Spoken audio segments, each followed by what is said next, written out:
이태원 참사 발생 전 112 신고 여러 건을 경찰이 사실상 무시한 사실이 드러나면서 부실 대응에 대한 비판이 거셉니다.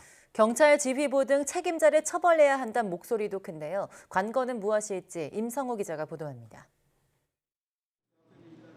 참사 4시간 전쯤인 오후 6시 34분쯤 경찰엔 다급한 112 신고가 들어왔습니다.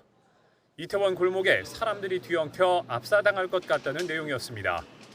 참사가 발생한 밤 10시 15분 전까지 10차례나 더 비슷한 신고가 들어왔지만 경찰은 단 4번만 출동하는 데 그쳤습니다.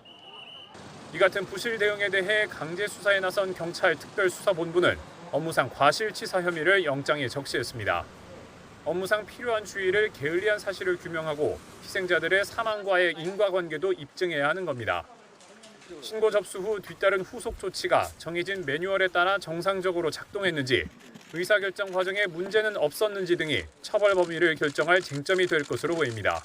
당시 112 신고 11건 가운데 8건이 최단 시간 출동이 필요한 건으로 분류됐는데도 적절한 현장 조치 없이 종결된 경위 등이 대표적입니다. 현장 지휘관의 잘못된 판단 자체가 전국적으로는 초동 조치를 무력하게 만든 것이다. 경찰 지휘부의 늑장 보고 문제도 수사를 통해 책임 소재를 가려야 할 부분입니다. 보고 지연으로 인한 지휘 공백이 결과적으로 뒷북 대응으로 이어진 만큼 윗선을 겨냥한 수사로 이어질 수도 있기 때문입니다.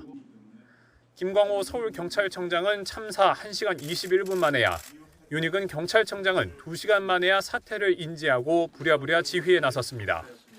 또 헬로윈데이 전 용산경찰서가 이태원 거리 안전을 우려해 서울경찰청에 기동대 경력 지원을 요청했지만 거절당했다는 의혹도 규명이 필요합니다.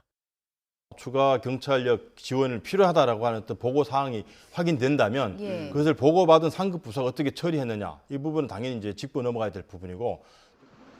이태원 참사와 관련해 지자체나 소방의 업무상 과실치사 혐의가 입증될지도 주목됩니다. 특히 용산구청은 헬로윈데이를 앞두고 긴급 대책회의까지 열었지만 인파가 몰릴 때 대비한 안전대책은 내놓지 않아 논란이 됐습니다. 엄청난 과포화 상태가 된 거죠. 그런 조짐이 나타난 초기에서부터 보다 더 적극적인 그런 어떤 대응이 필요했던 거고요. 향후 특수본 수사에서 경찰과 지자체 등의 업무상 과실이 사실로 드러날 경우 국가를 상대로 한 참사 피해자들의 손해배상 청구 소송도 줄을 이을 전망입니다. YTN 임성호입니다.